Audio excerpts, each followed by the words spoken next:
sang Sabado ang kasang Dwarfina nga sanday Heart Evangelista kag Dennis Chilio ang gidugukan sang ilang fans. Ang mga kapuso, dinagyang moment sa mall show sa SM City Iloilo, tutukan ta sa Dinagyang Update!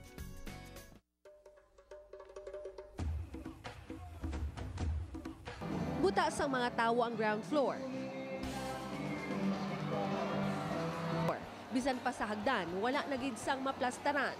Ang rason sinitanan, mga kapuso ta sa programa nga Dwarfina nga nagtigbaliw pa gikan sa pagkakama-kama. Agud lang makaupod kita sa tion sang dinagyang. Kamusta Iloilo?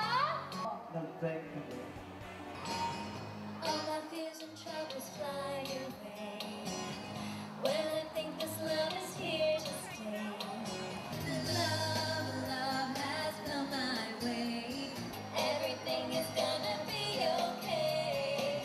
And it will always be a happy day because love has come my way.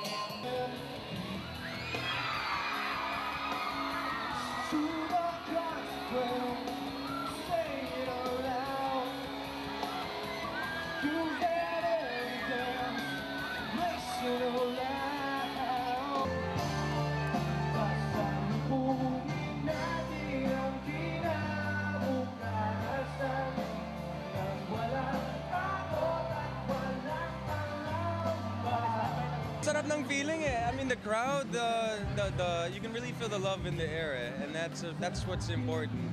That's very important and I appreciate that. Maraming salamat Iloilo. Iniimbitahan ko po kayong lahat, mga kapusong Ilonggo.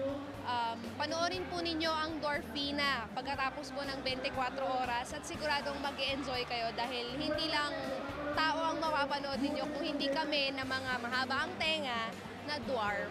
Hello po mga kapuso, sana po makapanood po kayong Dwarfina.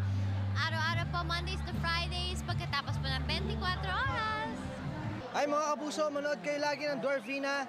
Pagkatapos mo yan ng 24 oras, Lunes hanggang Biyernes, syempre sa GMA 7 lang yan. Bangod sa inyong suporta, padayon kag magapadayon ng GMA sa paghatag sorpresa, agud mangin mas madinuagon pagida ang bisan anuman nga selebrasyon nga aton pagaupdan.